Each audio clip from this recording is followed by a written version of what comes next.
to the opposition ahead of an upcoming vote of no trust in the PM.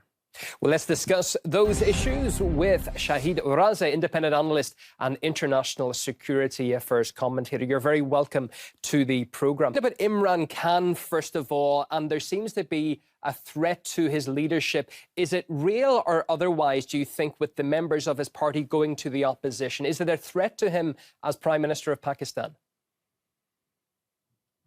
Well, I think there's certainly a threat to the Prime Minister Imran Khan because, as you must be aware, he is facing a no-confidence motion in the Pakistan's parliament at the moment. Let me remind you that Prime Minister Imran Khan's government it does not enjoy a two-thirds majority at the moment, so they are dependent on allies to kind of sustain their government, and that has been the case for the past 3 years.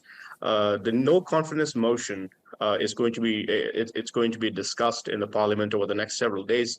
I think, and this is something really interesting because this is the first time in Pakistan's history that a no-confidence motion has been brought against a prime minister who does not face any corruption charges.